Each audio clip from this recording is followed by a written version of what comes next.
Coming up, a ban on forcibly installing prepayment meters for the over 85s will get reaction. Racism on maternity wards. The government is warned it's underestimated its role in maternal deaths. And Paddington at the Palace. Was this your favourite TV moment of the year? Banned. Energy companies are not allowed to break into people's homes to install prepayment meters. But the ban is only for the over 85s or those with certain medical conditions. Ofgem says it needs to balance managing debt with protecting vulnerable customers. But some say the new rules don't go far enough. The plan that they've put forward has significant gaps in it. So whilst it does make it harder for energy suppliers to install prepayment meters, there are these grey areas and gaps. Also this lunchtime, the SNP's Treasurer becomes the latest politician to be arrested in connection with an investigation into the party's finances. Black and Asian women dying on maternity wards. The government is warned it's underestimated the role of racism in the deaths and must fix the staffing shortages. And tea? Oh, yes, please. Tea with the Queen. Will Paddington's surprise appearance at the Palace be BAFTAs TV moment of the year?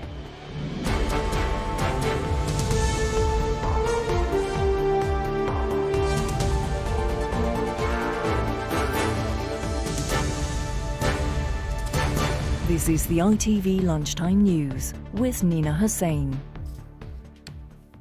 Good afternoon. The over 85s who are struggling to pay their energy bills could now be protected from their homes being broken into by agents installing prepayment meters.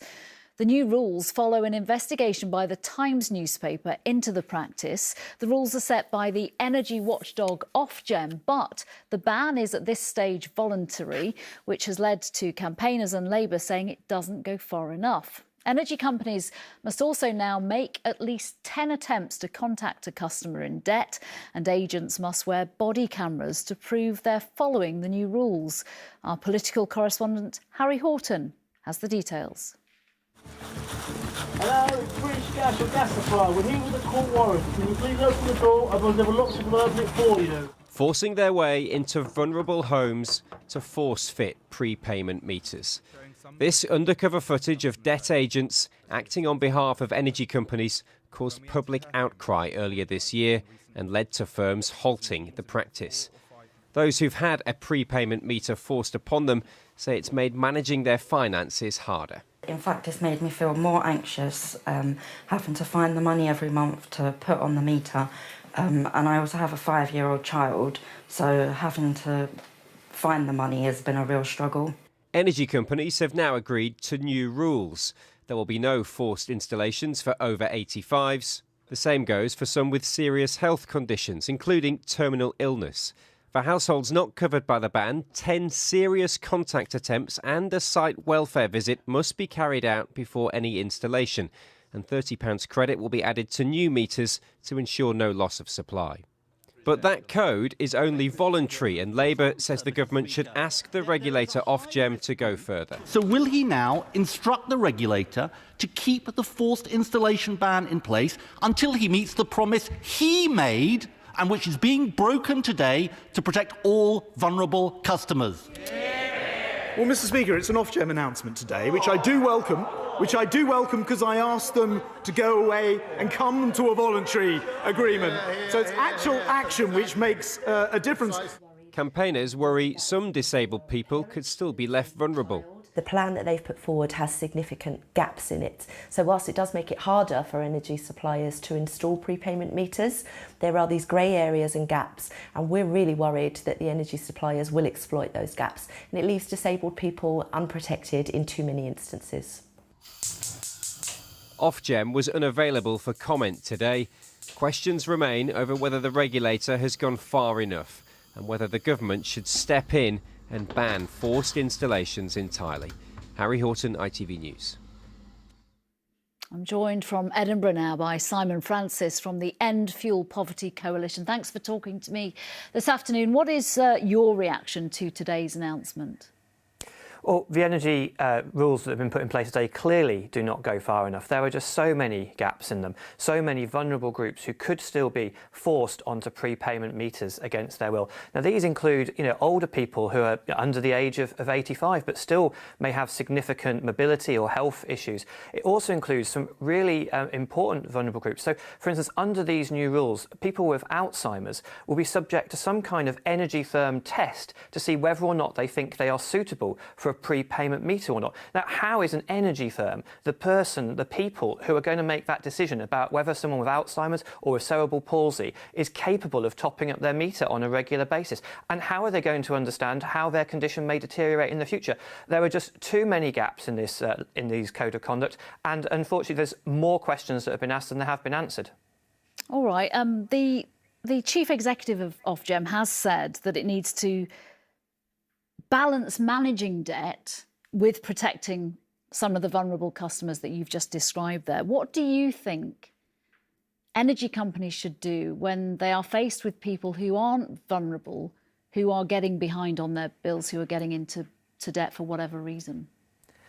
And this is what we've been calling for. We've been saying to Ofgem, we've been saying to the government and to the energy firms, let's have a conversation about how we deal with the mounting energy debt crisis. Figures for the Warm This Winter campaign show that 29% of people are already in debt to their energy firms. So we acknowledge that it is a problem and we need to come up with a solution. But the government underspent massively on its energy price guarantee. There is money there that could help these vulnerable people who have built up debt and could also then get them back on an even keel so we don't have to face these problems again in the future. How concerned are you that the rules announced today are voluntary? The aim is for all the energy companies across the UK that have signed up to them to make sure they go ahead with these new practices, but in the end they are voluntary. Absolutely, and the fact that this is a voluntary code completely undermines the objectives of what it's being set out to try and achieve. What we need to see is Ofgem put this into the licence conditions of energy firms as soon as possible. But we also need to see that code discussed with groups who work with vulnerable people on a day-to-day basis and really have a look at amending it to make it stronger and make it fit for Simon, purpose. do you welcome the announcement that body cameras or audio recordings will be used when these agents are approaching these homes? Absolutely. I mean, that's an absolute minimum, really. But at the end of the day, what we're also questioning is these people who are going into these homes, they're going to be making these assessments as to whether or not someone is vulnerable enough to have a prepayment meter fitted or not. What qualifications do these inspectors have? Are they accompanied by doctors or medical professionals who can actually make determinations? Are they accompanied by social workers who could assess the needs of a young family? I don't think any of those questions have been answered by the guidelines that have been introduced today. OK, Simon Francis, thank you very much for your thoughts on this developing story. Thank you. The Scottish National Party's treasurer is being questioned by detectives investigating the party's finances. Colin Beattie's arrest follows the arrest of the former First Minister Nicola Sturgeon's husband, who was questioned and released without charge. Our Scotland correspondent Peter Smith has the latest from Holyrood, where the new First Minister and SNP leader Humza Yousaf is about to address the Scottish Parliament. This is the second senior figure in the SNP to be arrested in as many weeks. Police Scotland this morning said in a statement that a 71-year-old man had been arrested as a suspect in connection with the ongoing investigation into the funding and finances of the SNP, and we understand that man to be Colin Beattie, the SNP's treasurer. Of course, this follows the arrest just under a fortnight ago of Peter Murrell. He was arrested at the home he shares with his wife, Nicola Sturgeon. He is, of course, the SNP's former chief executive as well, and that is part of this same ongoing investigation. Police are looking into how a sum of just over £600,000 fundraised between 2017 and 2019, purportedly for the purposes of campaigning for independence, has been spent, because in the end of the 2019 SNP accounts, the party had just under £97,000 on the books, and people were asking, where has that money, just over £600,000, gone? How has that been spent? This is also a significant day for the SNP because their new party leader, Hamza Yusuf, is this afternoon expected to give a pretty big speech for him in the Parliament just behind me, outlining his priorities for government. But once again, his big day is being overshadowed by an investigation into his predecessors. And over the campaign, he had said that he wanted to improve transparency. This again raises questions about transparency in the SNP. It is an ongoing investigation, and the next step is that the police will submit a report to the Procurator Fiscal. Peter Smith in Edinburgh. To the latest on maternal deaths in the NHS now, and the government was warned today that it has underestimated the role of racism in the appalling disparity which sees more black and Asian women die during or after childbirth than white women. The Women and Equalities Committee of MP says one of its biggest concerns is staffing shortages on maternity wards. The Department of Health responded saying it has invested £165 million into maternity care. Ian Woods has more. Despite all the safeguards that are supposed to be in place, the statistics don't lie. Giving birth in Britain is more dangerous for black mothers and their babies. No one believed that I was indeed in labour, and it led me to not have pain relief options. I ended up having an assisted birth. I just felt like all of those could have been avoided. Those things could have been avoided if I was just listened to in the first place. Tanuka's traumatic journey to motherhood led her to campaign for changes. But despite previous research highlighting the problems, black women are still almost 4 times more likely to die than white women in pregnancy, childbirth, or the period just after. I just felt like we needed to do something to raise awareness and start to change these statistics, because it's been going on for decades. It's not new information, unfortunately. There's little sign of improvement anytime soon, given that there's a national shortage of maternity nurses and poverty remains a factor. The report by the Women and Equalities Committee found that the maternal mortality rate among women who live in the most deprived areas is increasing, and that the government's solutions to tackle the problems have been insufficient. It also found that racism has played a key part in the complex reasons underlying the disparities. Staff shortages, a lack of cultural competency, some underlying issues still with racism and black mums not being listened to has led to a situation where it still feels like we're in crisis. The Department of Health says every local NHS maternity system has a plan in place to tackle disparities on a local level. But the committee says more information needs to be gathered and targets for improvement set. Ian Woods, ITV News. Still to come this lunchtime, the numbers keep growing. Why are 2.5 million people unable to work because they're long-term sick? And could this TV moment be crowned a BAFTA winner?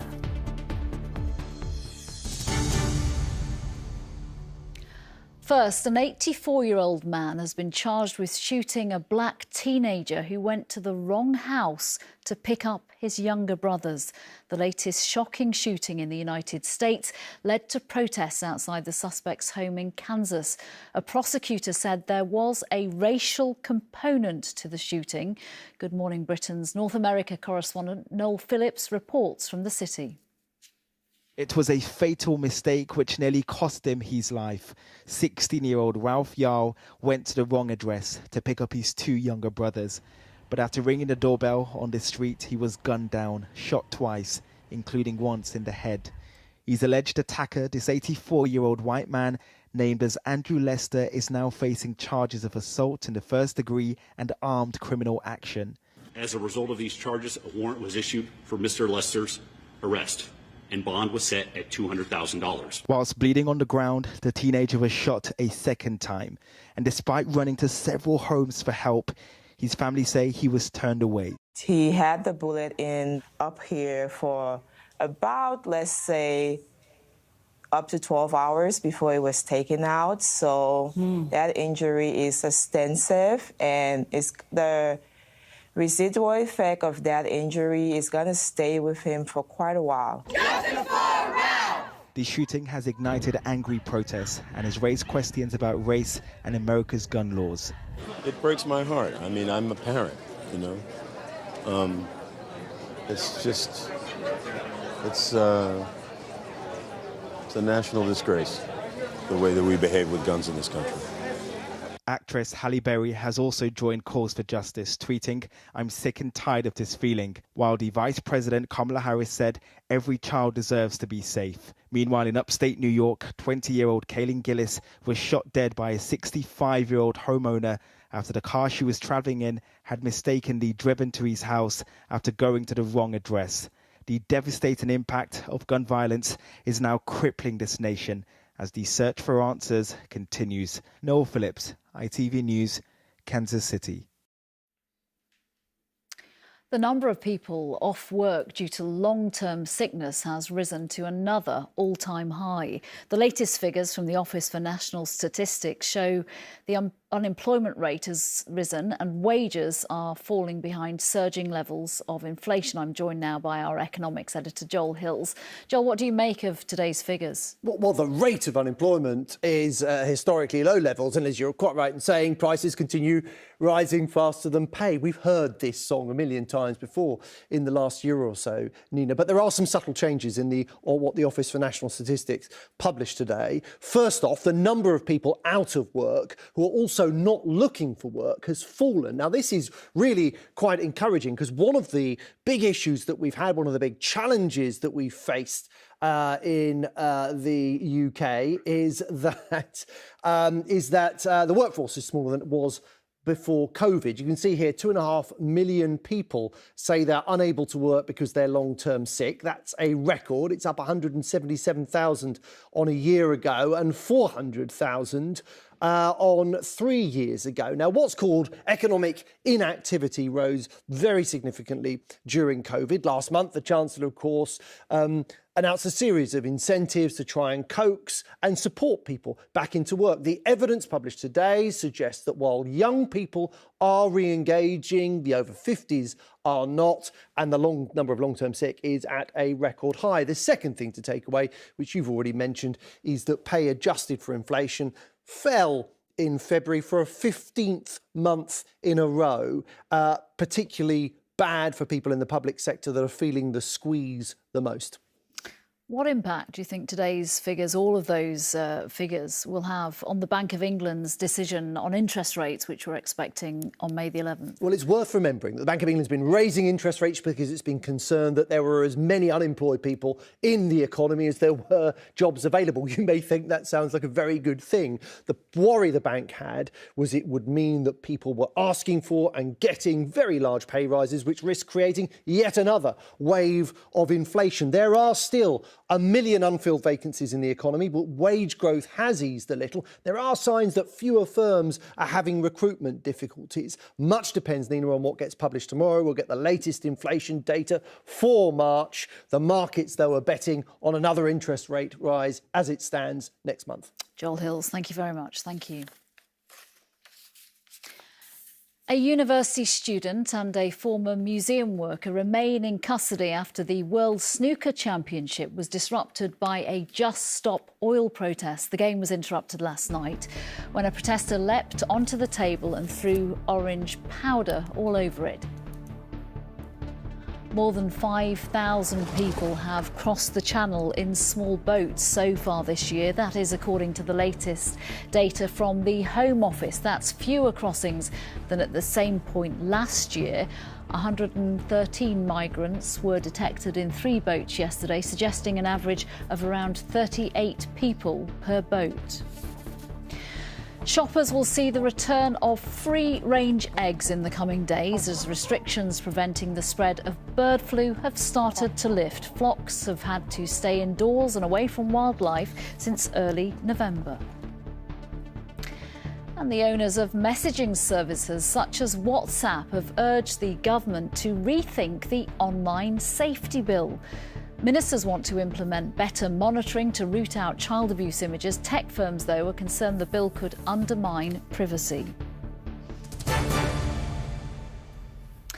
While you were sleeping, the streets of London came alive with the first rehearsal for the King's Coronation. Hundreds of military personnel paraded through the quiet streets of central London in the early hours. The King's coronation will take place on May the 6th, and it will see the largest military ceremonial operation in 70 years, with more than 6,000 members of the UK's armed forces taking part in the historic royal event. Nearly 400 armed forces personnel from at least 35 Commonwealth countries will join them. Finally, this lunchtime, what was your favourite TV moment of last year? It is nearly time to decide. BAFTA has announced the contenders for the award. They include Paddington's surprise appearance at the Queen's Platinum Jubilee celebrations, the feature-length series finale of Derry Girls, and the first kiss between the two stars of the Netflix hit Heartstopper. Viewers will choose for themselves ahead of the BAFTA Television Awards, which will be screened next month. With the ones to watch, here's Natalia Hossain. You would like a marmalade sandwich? I always keep one for it. It was the comic sketch that no one could have foreseen. I keep mine in here. Paddington Bear enjoying a marmalade sandwich with the late Queen before kicking off the Platinum Jubilee concert. This is one of the iconic scenes up for this year's BAFTA's Memorable Moment Award. There are 6 moments in the running, from Derry Girls' emotional finale to young love's first kiss in Heartstopper. Also nominated is the shocking moment when Mo Farah revealed that he was trafficked to the UK as a child. And I was brought into the UK illegally. Other contenders include clips from the final roundtable in The Traitors and Max's rescue mission in Stranger Things.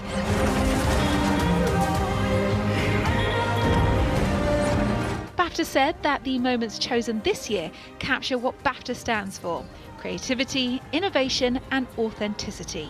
Honestly, the list that the BAFTA's jury have come up with this year are spot on, especially a moment like Paddington Bear coming together with the Queen herself. People just went out and bought marmalade to be a tribute to her. And it just goes to show how powerful a piece of television can be. And that's what a memorable moment really is. So who will win this year? Well, unlike the other categories, the memorable moment is a special one because it's the only award voted for by the public. But we'll have to wait until the 14th of May to find out which moment captured the nation's heart. Natalia Hossain, ITV News. That's it this lunchtime. Mary's here with the evening news at 6:30 from me. Bye-bye.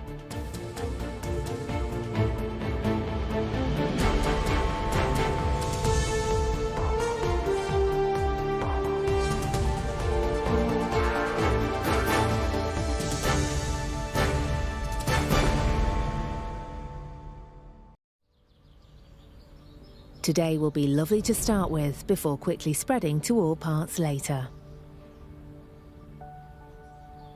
Heinz Seriously Good Mayonnaise sponsors ITV National Weather. A very good afternoon to you. We've got brilliant bright skies for many locations today. Plenty of perky springtime sunshine, staying dry for many, but some will be prone to a chilly easterly breeze. This is the earlier satellite and radar picture, full-blown blue skies and stunning springtime sunshine in many locations. A little more cloud for parts of eastern Northern Ireland and parts of the south and the southeast. And that cloud extending into many spots through the afternoon with some hit-and-miss showers and longer downpours moving through quite swiftly on that keen easterly breeze. And around those eastern counties feeling quite chilly, particularly in that breeze through the afternoon. A little warmer further west in shelter spots, highs of 18 or 19 degrees through western Scotland. And late and low sunshine to end the day here, more cloud cover further south. And as temperatures dip close to freezing through Scotland, a touch of mist and murk and ground frost come dawn. Further south, some hefty downpours come the small hours. Heinz Seriously Good Mayonnaise sponsors ITV National Weather.